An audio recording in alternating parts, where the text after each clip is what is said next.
Ladies and gents, very good morning to you all. Thank you for making some time out of your busy schedules to spend with us. My name is Danilo, and I'm going to be facilitating this panel for today. In fact, we can keep the opening slide on so I can introduce our panel to all of you and the discussion we're going to be having today. Those of you who know, and those of you who don't know, where have you been sleeping and what rock have you been underneath? But one of the greatest phenomenons we've seen in television around our continent, in South Africa, but globally, has been the phenomenon of the Real Housewives. It's such an incredible format that no matter where it enters, what region it finds itself in, always finds itself fascinating audiences, driving social media conversation in many different ways. And today, our job is to try and decode what is it about the format itself, what is it about the psyche of the zeitgeist, where do we find ourselves as a country, as a continent, as a globe, trying to understand more about the effect that this content has on our lives. And maybe there's something we can learn from that. In fact, I'll ask each of our panelists shortly to share a few details with you about what they're hoping you can glean from this particular format. Because even though you may not be necessarily working on it or directly involved in it, you may be consuming it and learning more about how this storytelling narrative can help you build better stories for the world and build better businesses. So on the screen, you will see our panelists for today. I'm going to start on the left-hand side. Barrie Kelly's from NBCUniversal Formats. He's in charge of making sure that this particular format is rolled out beautifully across the globe. I've also got Hannah Worrall with us, also from NBCUniversal Formats. She'll be telling us more about how the business has been thriving in the African continent and beyond. Then Lee Doig from Let It Rain Productions is joined by his co-business partner and person in crime, Sam Kelly from Let It Rain. They're the two producers are very heavily involved in the Durban production that's been the most popular here in South Africa so far. And then also joining us on stage today, Lerato Moruti from Mnet and Showmax. She's responsible for ensuring that the content we get to see on our favorite streaming platforms and terrestrial platforms are indeed world class. So ladies and gents, please give them a round of applause. All right, so I did promise I would go around the room through each of you, just to kind of get a sense of what you're hoping our audience today will be able to glean from the conversation we're going to have. So Lerato, let's start with you. Lerato Moruti, Senior Manager. I think what I'm looking forward to you getting out of this session is that reality TV is not like a poor cousin of film and drama. It's actually, like a hard job to do. Unlike fiction, we go around and creating stories and finding characters that fit that story. However, with reality, you have to find people that actually live that life. They have to be compelling characters. They have to have compelling lives. But also the plotting of that content, the science to it that Barrie, over the years and in different countries, has managed to craft into this beautifully designed show, right? So I think today you have to have an understanding of an appreciation of what it means to do reality content. Love it. Thank you very much. Sam? I'm not sure what to say, actually. I think for other producers out here, it's just about teamwork and surrounding yourself with the right people and bringing all your experience from everything else into a format, yeah. Love it. Barrie? I think I want to give everyone a fact about the Real Housewives, because I think it's important that you leave with this fact. There are 330 Real Housewives walking this earth right now, all over the world. And so I think you've got to appreciate these very complex women. They are incredible, they are amazing, they're infuriating, but they are our housewives. So I just want to leave that fact very important to know. I love it. Lee? For me, out of this, when you get an established format like Housewives that is so well established, doing it justice, making it look as good as it should, right through from casting through to shooting to putting final product to air. Nice. And with Durban in sight, obviously having the success that it was, you've also managed to add a flavor that I think we're looking forward to decoding today. Hannah, and from yourself, what are you hoping we'll glean from this discussion? So finally, for me, I think, you'll hear today about the value of investing in IP and a tried and tested format and some of the guarantees that that can bring to a broadcaster, producer when they're making a local version, but never ever take that for granted. Just because Real Housewives was for many years a huge success in the US with many different franchises, there's no guarantee that it's going to work when it's adapted in local markets. And the story of how successful it has been in this region is incredibly special. They really have been trendsetters for us in many ways with the adaptations in Africa. So I hope through the discussion today you get a good sense of that. I love it, focusing on our continental view. Right, Barrie, let's start with you. So we obviously know that Real Housewives has done incredibly well in South Africa and on the continent, as Hannah's mentioned. We're excited to hear about the numbers and the business and all of that behind it. But what is it about this format at a global scale that has made it the success that it is? Well, it's currently one of our top formats globally. There are 24 international versions right now that have been produced. There are many, many more to come all over the world. Someone at Bravo was very smart when this show was created. The Real Housewives of Orange County was produced in 2006. And a couple of years later, Bravo said, let's franchise the show and make a version in New York, and then Atlanta, and then Beverly Hills. That had never been done before. And that has allowed us to make all of these international versions all over the world.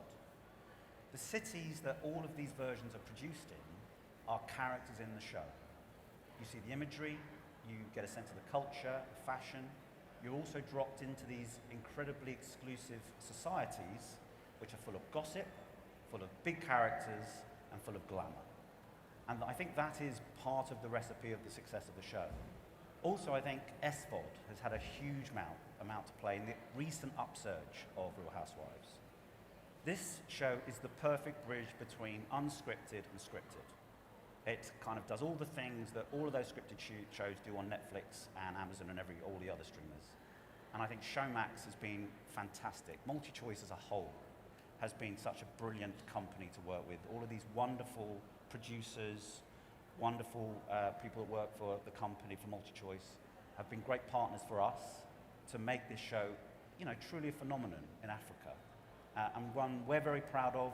Everyone in the US is talking about the African shows all the time and how brilliant they are. So I think that might be the perfect cue.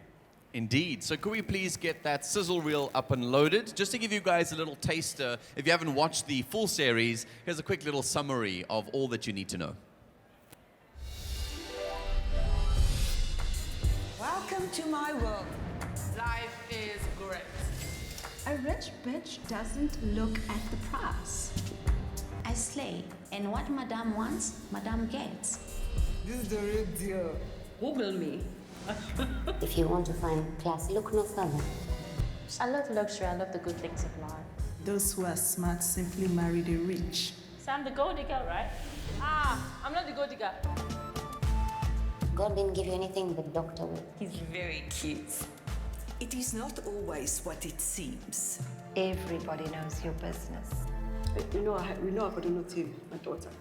Obviously, she's your late husband's child. You are aware of that. Why are you calling me outside? This must be very serious, eh? It is. You were flirting with my husband. What? I don't know what you're talking about. I don't know. That's a lie. Oh! No. What? Right now, I am shook. I said, stop talking. I'm minding your business. It wasn't me. She called me on wasn't me. One thing I am is a boss chick. This is who I am. Like, put that up so up. Call me fake one more time. I know where my loyalty's like. You want loyalty? Get a dog. People look after each other. It's okay. Zainabu. Toast to our friendship and to luxury. They're gonna love you.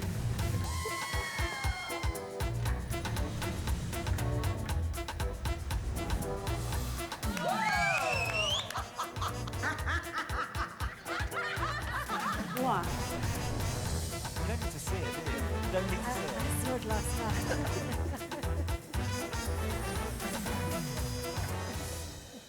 It's good to see Africa doing the things. Round of applause for the Real Housewives. Now, we're here to decode the success, not necessarily only just applaud it for what it was. So, Lerato, I'm keen to put the spotlight on you for a second.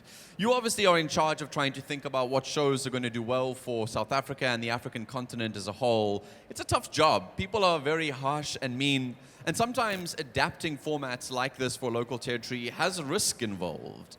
What was your thinking before? What were your hopes for this format before it started going to production? And did it meet all of those expectations? When I started at Mnet, there was already Real Housewives of Johannesburg, right? And it was doing the Lord's work. The ratings were good, viewers loved it, and it has all the characters of what makes good television. And when we saw the success that Joburg had, and I think here in South Africa and internationally, because NBC exports these local versions internationally, it was no-brainer to think, oh my goodness, I wonder what the spicy Zulu queens combined with the fiery Indian princesses would do on screen, right? And because there's such a clear, proper formula to Real Housewives, and you know that once you have a boss lady, once you have a gossiper, once you have a starer, you literally know what you're going to get. So introducing another version of Real Housewives through Real Housewives of Durban was the most logical step, right? Considering that actually our highest viewership actually comes from KZN and comes from Johannesburg, and about 80% of our viewers are Zulu-speaking audiences. So it was like, let's do this, let's see what it could do, right? And it really translated into a magical show delivered by the Let It Rain team. It did indeed do incredibly well. I think in terms of Durban's success, it is the most successful series that you guys have done so far in terms of Real Housewives from a viewership perspective. But that was never guaranteed. It was never going to be something guaranteed. How, out of a scale of 100%, how confident were you about taking this format and adapting it? It was 80% guaranteed, right? And 80% because once you know you have the right cast, you knew you had a winner. And our strategy with multi-choice is that we're going hyper-local. And the thing about this format is that it allows us to go hyper-local, right? You go into people's belief system, you go into their religion, you go into the sense of who they are as human beings, you get into their own fashion, you get into how they relate with their families, with their friends. It's voyeurism, it's intrusive, it's in your face, it's in your home, right? So with that kind of formula, you know you're 80% there, right? Yeah. The other 20% was betting on the right company to deliver it. And I think because it is such a tight partnership with NBC that we know the women, we know our culture, so we get the right women, we put them on the table and say, production house, create magic, Barrie, sew it together, and let's make a fabulous show. That was the 10%. The other 10% was, will the viewers love it, right? And every step of Real Housewives is magical. Like, you even hear it in the sound of it. When you have a final mix, our team in Nigeria, I think we drove them mad. Like, this final mix is not right. Bring it internal, right? We will mix it ourselves. And that's the thing with formats as well, because there's a sound, there's a particular sound, there's a particular rhythm to the show. So it comes with certain elements, and some of those elements becomes your sound library. Just how you cut the show. And having that direction and that education from your format holder just guarantees that success. I think this is why we invest in these formats, because it comes with a pretty good guarantee that the thing will work. Although it does, there's clearly some global or universal aspects to what make the show the spice and the sauce that we want to see on our television screens. But I think that special thing that makes it unique is its ability to localize itself. I think that's the biggest issue with any global brand or global concept that wants to come into regions that are, maybe not as Westernly structured. This show really allows you to localize and explore local culture, which gets the local audiences excited as well too. So we're all trying to decode the Real Housewives phenomenon, and so here we are. Right, Sam. Yeah. Durban was such an incredible success. What is it about that region? What is it about that cast? What is it about the way that you guys decided to produce that particular season of Real Housewives that ended up being the success that it is? Well, I think it was we can't discount that it was a success because of the size of the Zulu audience. So that is the first thing we had on our side. The next thing we had to do was to live up to that. So Lee has a lot of international reality experience, and he really brought a lot to the party on that side. But you know, there's such I think we live in a country where there's such a disparity between the haves and the have-nots. It's the Real Housewives kind of has a fairy tale appeal, and people fantasize about a life that takes them out of their day-to-day world, and that is a world that is unimaginable for a lot of people. But now they're seeing people of their own culture from South Africa who are living that life as well. So it gives it a place to dream, yeah. It almost helps you question your own morals about your understanding of what happens with wealth and what I do with money and sort of what do I believe. So it actually helps you become actively involved in the content itself. And for you, I'm just really keen to understand from your side, like when you were selecting the cast and with all your international experience, all the nominations for international awards you've had, there's always a risk that this just might not be the thing. What did you bring to the party when it comes to making Durban such a huge success for the Real Housewives? Yeah, I mean, the casting is obviously done with Channel, and we go from there, and then we work it forward from there. A lot of reality shows are sort of, you know, it's very similar but dressed up in different clothing. But Housewives is different. It's like semi-scripted, not scripted. It was a new thing. A very premium look needed to be given. I think it had been done in Joburg, and what we did was we put the money into the screen.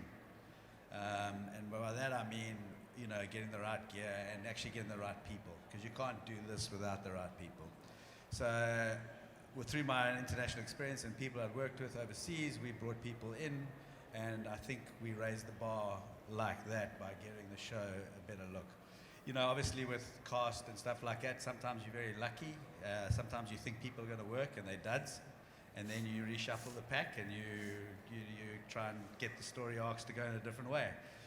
So you just got to keep an eye on it, and yeah, from shooting right through, and we spent a lot of time in post. You know, we have a lot shorter time than the international formats to shoot these shows, and for post as well. So we are under pressure in those departments. But the offlines, I didn't let them go. I must watch it like 14 times before it goes to air. You know, very often we sometimes short of stuff, so looking for metaphors, looking for other things, looking for shots from other scenes. So really, really working it hard to make it the best it can be. So this was actually a very multifaceted success project in the sense that it was the visual appeal, hyper-localization, speaking to the community that you know are your biggest viewers, the Zulus and the community that you were filming with, as well as an incredibly successful international format that you know is success, and the psyche. It's not just one simple flavor. It requires quite a complex nature. You know, Lerato was saying that everyone gets excited by hearing that theme song. You must have been gutful by the end. Done. Done, yeah. Even this is traumatizing, now right? I can drop the mic. Hannah, let's talk about the business. You know, it would have been interesting and it would have been fair to say that this format is successful globally. It worked well locally. But you guys even took the South African produced versions and sold them internationally as well. And even those did well. Tell me more about what that tells you about what is being created here. And that's what's wonderful about the Real Housewives and the franchise model that Barrie alluded to before, that audiences expect to see these women in different cities, but they're only going to watch a Housewives from another city if the quality is there, if the storytelling is there. And as Lerato said, when the local versions launched here, the audience here already knew the US series, so they were measuring against that. So I think it speaks volumes that shows like Durban have travelled internationally so well, and they've been licensed to our local production partners in Canada, in the UK, in Australia, but also Real Housewives of Durban has aired on Bravo, the home of Housewives in the US. And to think that, US audiences are watching a show where a lot of the action is happening in Zulu with subtitles on US television, I think just shows you, how well this format can travel and how fantastic that Durban show is in terms of storytelling, crafting on a tiny fraction of the US budget. But there are super fans of reality TV, as we know, and there are super fans of the Real Housewives all over the world. And it's our job, first of all, to work with our local production partners, broadcasters, to make a quality show that works for the local audience, because if that's not happening, it's not going anywhere. And we want it to come back. And then we hand it over to our colleagues on the distribution side, who are here today as well, and they take it out to the rest of the world. And there's nothing better than dropping into social media and seeing that there are fans internationally who are invested, engaging with the local cast here. They have an opinion too. And there's a wonderful dialogue that kind of never ends. So it brings us a huge amount of pleasure. But it's also worth saying only a handful of these 24 international franchises have found a US home, a US audience, and Durban is one of those. Two, there we go. Durban and Melbourne? Melbourne. And Melbourne. Only two versions. So I think actually that deserves another That round of does. applause. I personally am very fascinated by, and I like the word because it's such a juicy word, about the zeitgeist of where we are. What exactly, and anyone can take a stab at this answer, because what is our fascination with watching really rich women do these things on our screens that makes us love them so much? What is going on in the zeitgeist that makes this concept itself so attractive to viewers all across the world? And Barrie, obviously you've had a chance, I'm going to start with you on it, but anyone else, please pick up your view on it. What is the zeitgeist? I don't know if it's a zeitgeist. I think Real Housewives is simply, and it is simple, this is a simple answer to the question, a very entertaining TV program. That's kind of basically why people love Real Housewives. Real Housewives, the way it's constructed, you have a cast of characters who are compelling, that you love and that you love to hate, in a glamorous setting, and the editing is so clever that every kind of nuance is enhanced, so you will laugh, you will cry, your jaw will drop. Honestly, that is why Real Housewives is incredibly successful. I don't necessarily think it's a social question. I think it's just simply a very well-produced, brilliant show. I'm allowed to disagree, I hope.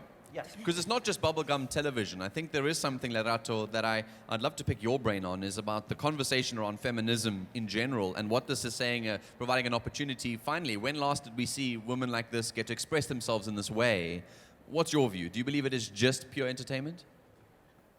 I think initially when it started, it was pure entertainment, right? But I think as you sit and watch it from a viewer perspective, there are so many layers, and I think those are the layers that comes from any well-crafted story. And I think Real Housewives defined two things, right, differently. The first one was just the thought of being a housewife, right? You drop off, at least in that universe, right? You drop off your kids at school, you go to gym, you go to this club, and you go home. But they change all of that, right? So as a woman, you could be ambitious, you could start a business, you could own your narrative in terms of who you want to be in the world. You don't have to just fall back and just enjoy the money that your husband makes. And most of them actually are self-made women that don't need to do anything, but their ambition drives them. And secondly, they redefined the concept of boss lady, right? That for you to be powerful, you have to be masculine, you have to be in a suit, you have to look a particular way. And they were actually fine with embracing aesthetics, right? They were fine with being vulnerable on TV. They were fine being messy, right? So we're fine just throwing champagne over another person's face and life went on. It kind of like gave you a permission to actually be a complex human being without being defined by the society around you.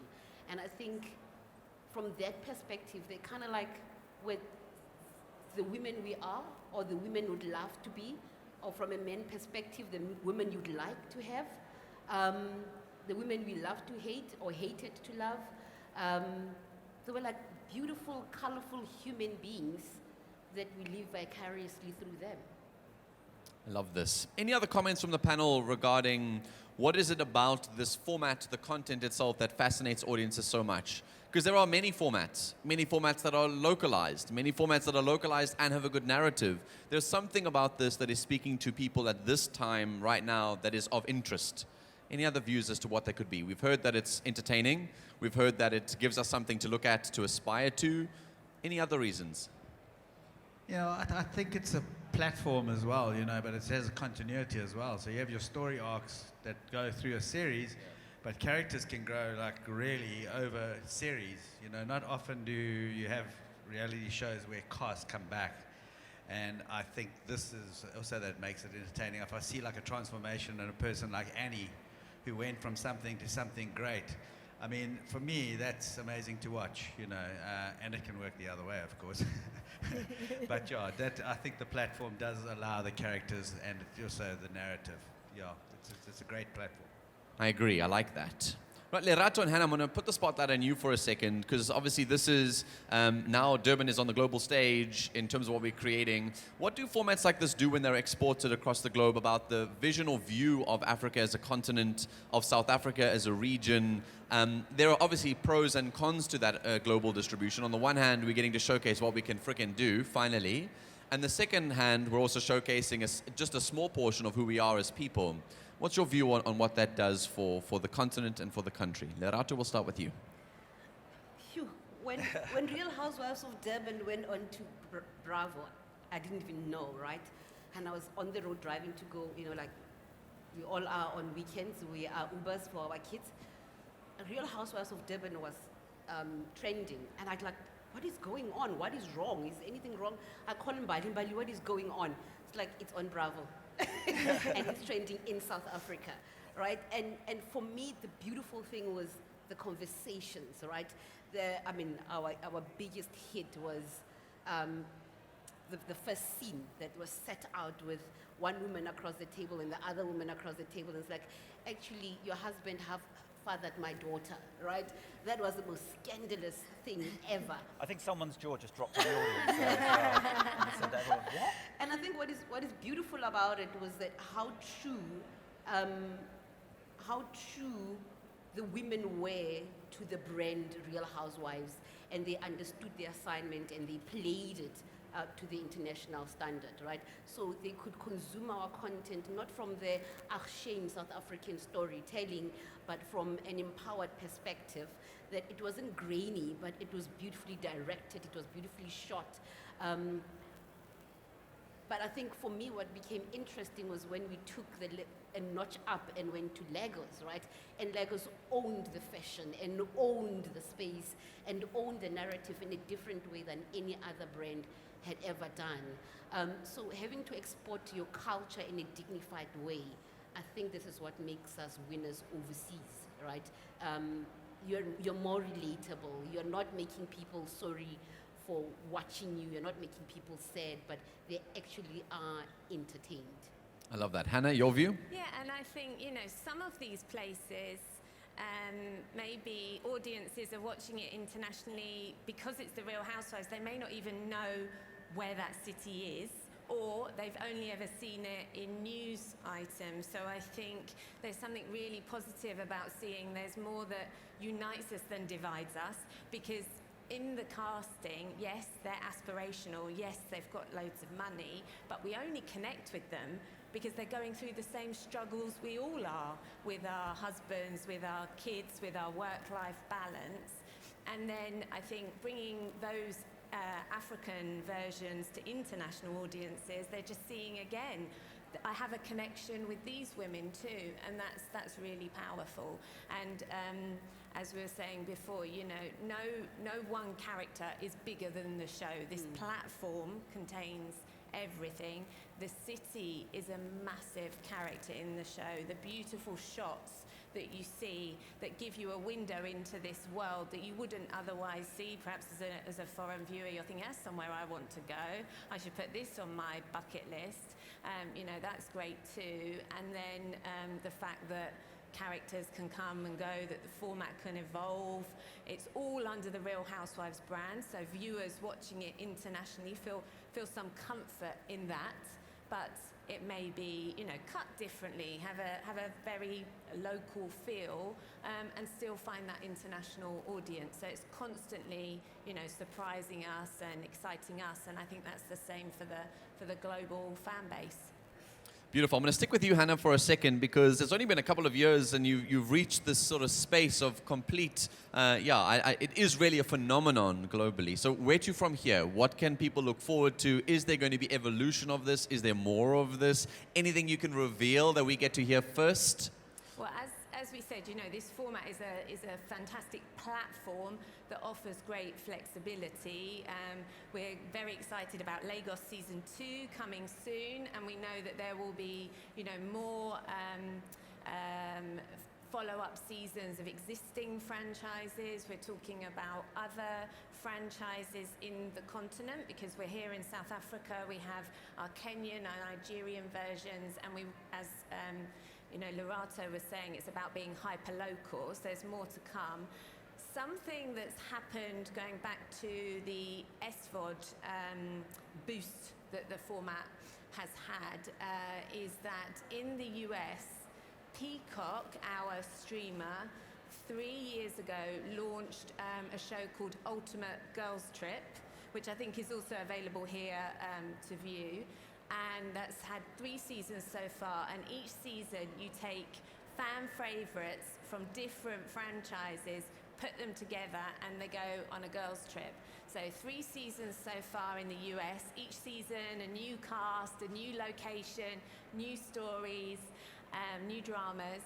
And we're really excited to be able to say today that the Trailblazers here are going to be making the first international version of the Ultimate Girls Trip. So it's really early days, but really, really exciting news, and we're thrilled. All right, so there is going to be more evolution, more opportunity to spin off and really take what is such a successful global brand and bring more dimensions to it. I'm going to take a little pause now just to encourage anybody else in the group. If you have any questions about the format, its structure, its success, we had to decode this together. And so there might be burning questions that you have about the format. Just keep those in the back of your mind. And if you have any questions, please just keep your hand raised and we'll make sure we can get those questions answered. Are there any burning ones immediately that I can address in the room? There's a burning question here on my right. I'll bring the microphone to you so the rest of the panelists can hear. Do you want to get feedback from this speaker? Thank you. Thank you for the talk. I really appreciate it. My wife and daughter watch the show, and I will often stop by and say, oh, I'm not interested, but then I get sucked in immediately because, as you say, the characters are wonderful. But, can you hear me now? Can hear you now. Okay, sorry. So my question, I think it's for Lee, is I'm always amazed with, there must be hours and hours and hours of footage that you shoot. What do you do when you actually start and sit down to actually start putting an episode together? Like, that must be such a long and laborious process of going through all that footage. Well, it's not just me. There's lots of people involved. The scenes tend to be short, so it's the episode which will have a lot, and then we'll break it down. Believe it or not, we actually shoot one episode in 2.5 days. Yeah, I mean, that's pretty short. I think in other territories, it's more like a week to 10 days, I would imagine. So we really do work it hard. It is not easy. We have a thing which we have an offline edit. Obviously, we have notes, of course, and we work alongside the director, and then that gets put together scene by scene, and then we start to put it together. And then it comes to me, and then I will polish, drop, take out, and rework it. And then it goes to a finishing process, which is where we just want to polish it. So it sounds good, looks good, all that. So there's a whole bunch of stages. We don't have as much footage as you would think we would have. because we need to move every day and we need to shoot a lot of scenes in one day. But still, it's a lot of work. There are a lot of people involved, yeah, I would say we have less time. It's probably harder work to make it look good, which I think we do. Lee's asking for budget. Noted. Any other questions? We've just finished that discussion. Okay. Any other questions? Here you go. Thank you. My name is Dimitri Martinez from MCM Digital. When talking about format, it's generally stick to the rules, stick to the recipe. But it was mentioned that sometimes localizing, you can slice and dice it somewhat differently. Where are the elements of agility or flexibility in formats? And yeah, thanks. I think Housewives doesn't follow the traditional format model. It's a format, the same things happen in each show. That doesn't happen. Obviously, you've all seen Housewives. That doesn't happen. But I think there is a storyline structure that we have followed since the first US version that, in a way, makes the production teams incredibly creative. They know they have a structure to follow, but they have to build the scenes depending on the story. And so, again, my catchphrase for every producer that produces a show is follow the story. Wherever the story takes you, you go with it, but you know you have a structure which will help you if you find that the story is getting a bit out of control. So there are elements that are pretty constant, but again, we always impress on our producers. Use your own creativity, follow your story, you know your characters better than anyone. Go with it, because that will usually make more compelling TV. But that's what makes Housewives one of, I would say, and I work on a lot of formats, one of the most creative and one of the best formats, unscripted formats to work on in the world. Sam, if we can expand on that just quickly from your side, because obviously hearing it from format side, they said, no, not that much restriction. You stick to the bones. It's got the guidance for you. We just add in the color and you let your stories follow the line. As a producer, somebody trying to think about how to bring this thing together from the creative and other aspects, how do you know where to push the line, when not to, how to stick to format, when to play, when to localize, when not to? I think to a certain extent it has a life of its own. We've had the most incredible guidance from Barrie, who lives and breathes Housewives despite having many other formats. So he's always somebody that you can go to and say, what should we do here, or how should we go there?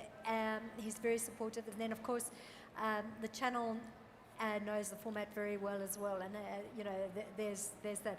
And I mean, there are many things that happen along the way that you guys just don't even want to know about. Well, you really do. We do, we can't share. It's just, there's drama, baby. Okay, so you have to have a supportive team. You have to have this kind of collaboration. But have you ever felt restrained by the format to not be able to tell the story the way you'd like to? You tell us. No, I don't think so. No, I think you just got to be creative with it. I agree. In a lot of ways, the storytelling, it takes its own organic arc, and you take it where you need it to be. Obviously, we create this platform for these people to be able to talk about what they want to talk about, and that's where the creativity is, where you set that up and where you make that platform for them. And that's probably the key to it, is to set it up for them to be comfortable, to get the best out of them.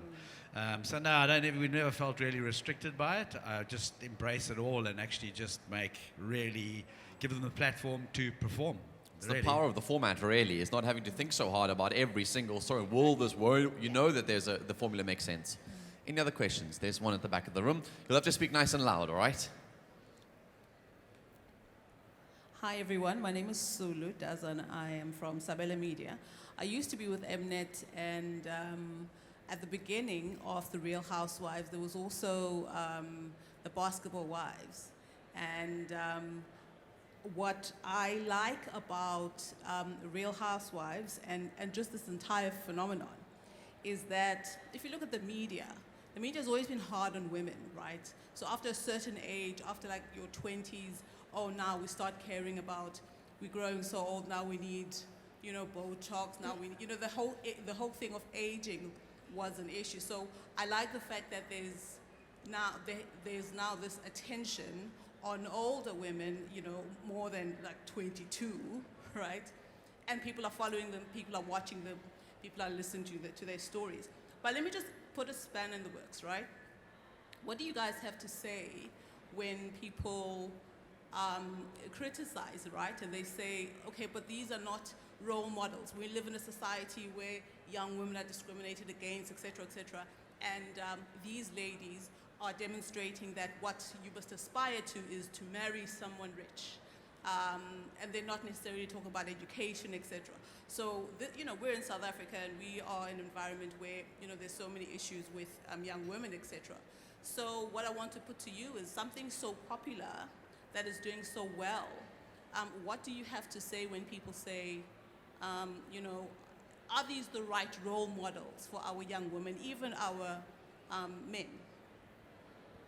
It's a beautiful question, Lerato. Should we start with you? I know you have quite Everybody's strong looking views. at me. Yeah. I think what I've appreciated about Real Housewives is that as a format, it's not apologetic about what it is and what it does, right? And therefore, the women, the cast that come into the show as well, own their narrative. They're not apologetic about who they are. And most of these women, when they are on this platform, when the show ends, and sometimes even during the show, they have so many breaks in life that they go and flourish beyond the format itself. I think Real Housewives cast have done everything. The only thing that they haven't done, I think, we haven't seen a politician, I think, out of Real Housewives. Watch this space. Okay, there we go, right? It's, I listened to a guy called Joseph Murphy, and he says that, the reason why husbands with wives that stay at home pay for therapy and for their wives is because they took them and put them in the kitchen when a woman needs to express, right? And Real Housewives, I think what it does is that it takes women out of the kitchen and it puts them on a platform and it allows them to express themselves. And I think we're in a universe where young people are quite sassy. They actually know what they want. They actually know what they don't want. We're also in an environment where people don't want to be boxed into one thing, right? You see people that will come in rocking a Louis Vuitton bag and still wearing Mr. Price shoes, right?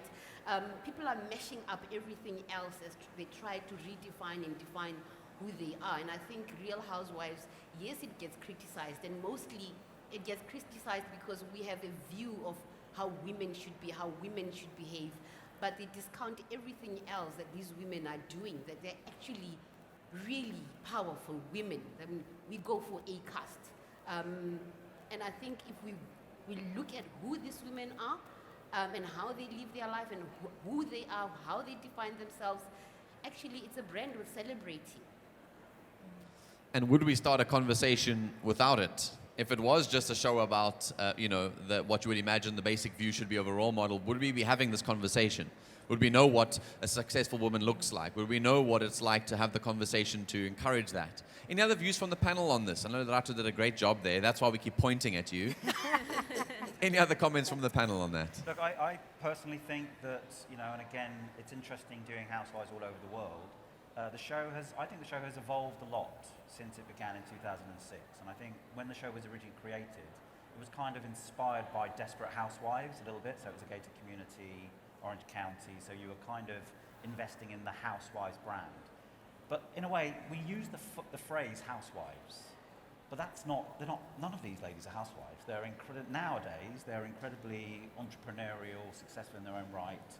And that is across the board. And you see but housewives, I like to use housewives as our phrase for the brand. I call them, it's our way of saying Avengers.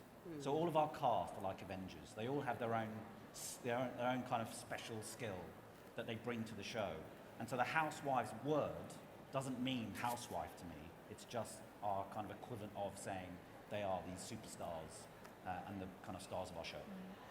Beautiful. I also think the fact that we show every aspect of a person, not just their good side, that you see how human everybody is. They're really terrible sides and also their compassionate sides and all of that. I think that also balances out what we all are.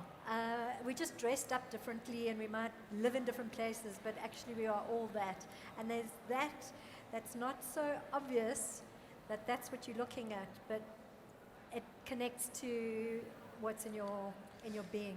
In fact, that's what I was going to say about the format. It sounds like you almost are watching a version of yourself wondering, how would I be in this scenario? How do I believe? What do I believe? What do I know? You wouldn't be having that conversation if you weren't as shocked or it wasn't as big or as bold as the show is in itself. I'll take 3 more questions. I see there's 2 here. There's one third one at the back there. So we've got 1, 2, and 3. We'll have to see if we can take a 4th for time. All right. Good morning. I've got like 2 questions. Do you guys plan on exploring other local cities? And are you guys open to people pitching concepts for different cities? I think we're in a space where we're experimenting. I think this is why we're bringing the Ultimate Girls Trip. So we are driven by what the public wants to consume, right? Real Housewives of Durban was a real phenomenon. I think the week that we dropped, it became the top 3 watch show, and currently it's a top 5 watch show. Every time an episode comes on, it trends number 1 for about 2 to 3 days. So it's like quite a success story. And you get edgy and you want to go do too many too quickly, right? And I think our too many too quickly was to say, let us explore other African countries and see what happens. We will play with the Ultimate Girls Trip and see what happens, and we'll keep on exploring to see, what else the public has an appetite for. The second question, or is that sufficient? Thank you. I think the second question was more about pitching. Are people allowed to pitch for other cities or ideas that they have? I think we don't necessarily open pitching up for other cities. We look at our schedule, we look at our budgets and see what is possible, and then we put out a brief. Why are you looking at me? So what we are looking for, I think, I always say, Oprah gave birth to mental health, right? By introducing, talking about trauma, compassion, and CNN introduced turning news into entertainment, right? For me, Real Housewives is like the rock star of reality shows, and out of that, other versions of reality TVs like Married to Medicine, Mommy Club started rising. So what other versions can we create out of what we are learning from Real Housewives that we can localize? So we are looking for content. I was saying to the team, when I started, we were delivering 17 titles a year. We are now delivering 53 titles a year. So we are constantly in search for new content. Hi everyone, my name is Tiwa from Live Sport, producers of Real Housewives of Lagos. I wanted to contribute to 2 points in the conversation. One, the first thing about criticism. I think, and as a Nigerian, we're a bit conservative, right? I think that the criticism of Real Housewives itself comes from society's definition of what a woman ought to be. And because these women are unapologetically themselves, it gives birth to that, how dare they be, all that. Secondly, like Barrie said, these women in 21st century are not necessarily married into money. A lot of them are thriving in businesses while looking fabulous. Boss ladies at some point, maybe when we were younger, also needed to be nerdy and geeky. No, these days they get Botox and do BBL and whatever they need to do to be all that, but they're winning in all aspects of their lives, I find. And when we talk about, is it aspirational? Yes, a great part of it is aspirational, telling young girls that they can have their nails as long as mine and still be winning in life, right? Secondly, I'm here with the series producer, Hadiza, as well. And so when you ask the question about how restrictive is it as a format, we've done The Voice, for instance. Now that is restrictive. Real Housewives, like Barrie always says, follow the story. And the story sometimes, we have story workshops where you're workshopping the story, and this is where you think it's going to go. You get on set, and there's a spin to it. You don't say cut. That's not what I brief the team on. You just go with it, So it's very fluid. You tell the story of your city. I've loved telling the story of Lagos, I've loved telling the story of these women, and yeah, we're looking forward to more. Thanks. Also, please, you should please, if you haven't, watch Real Housewives of Lagos. Yeah. It is an amazing show. Season 2 coming very soon. Good morning, everyone. My name is Leanda. I'm a creative and I work in video production.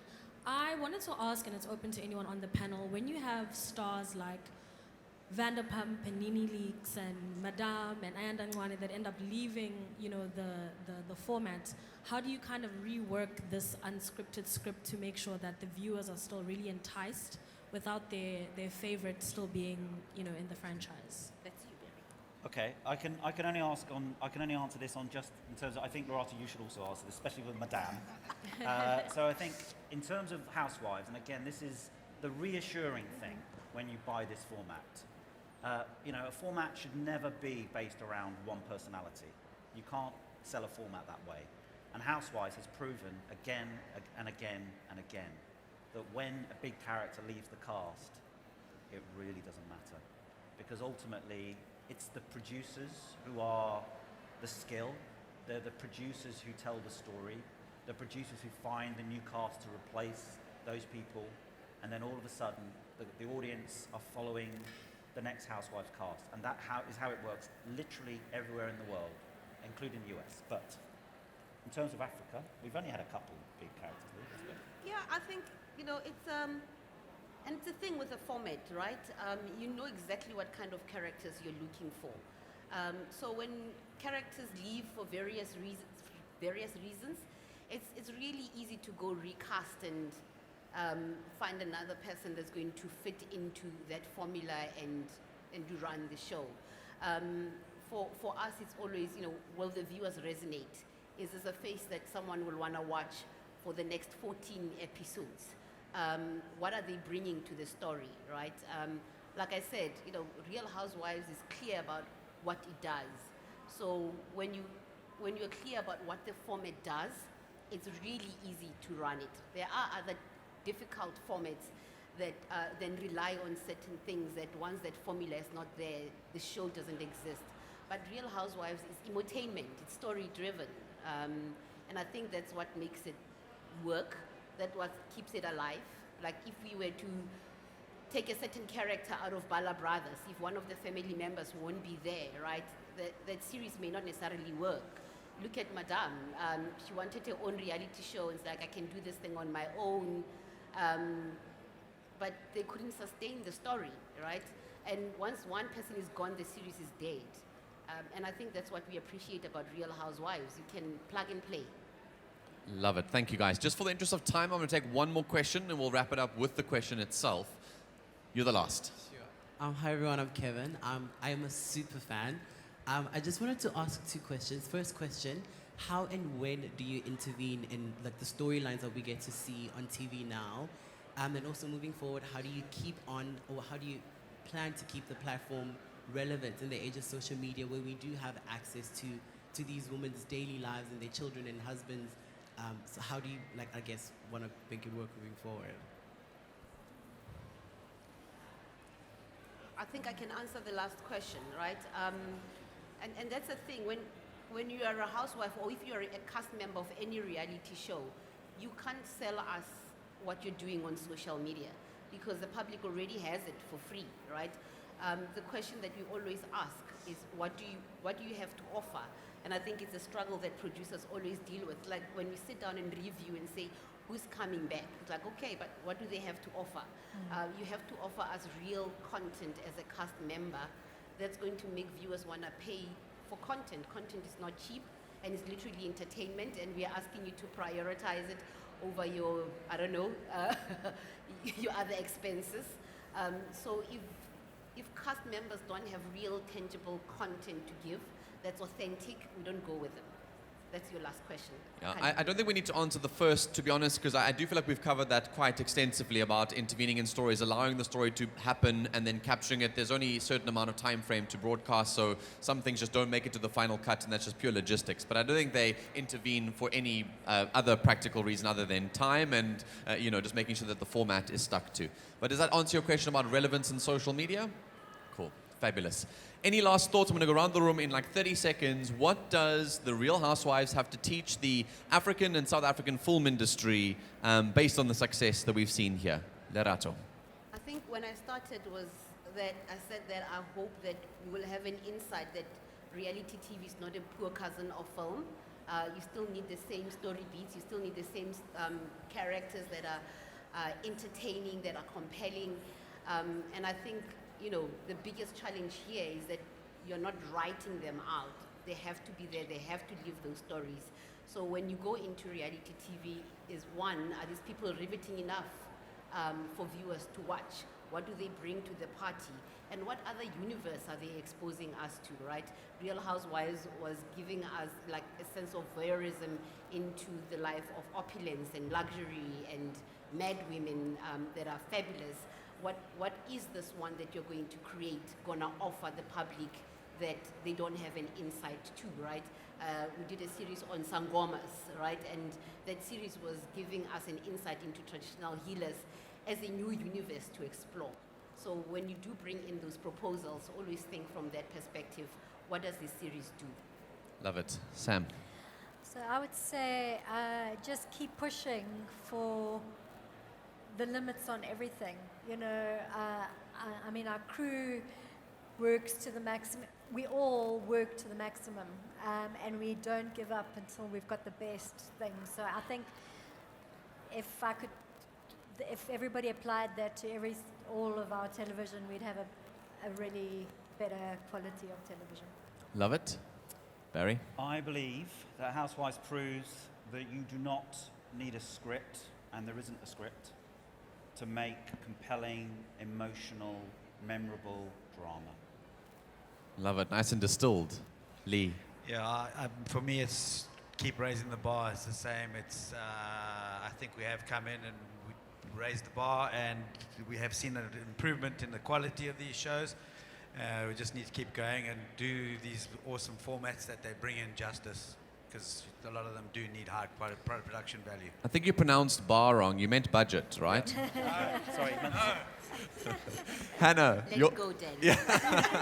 Hannah, your final words. Yeah, I think there are no limits. You've seen it here. If you can find that magical alchemy of great IP and great local storytelling, it will find its way and find its audience anywhere and everywhere. Ladies and gents, round of applause for our panel today from The Real Housewives, NBCUniversal and the Mnet and Showmax team. Enjoy the rest of the program. Have a lovely rest of the day, guys. Thank you for joining us. Thank you for having us.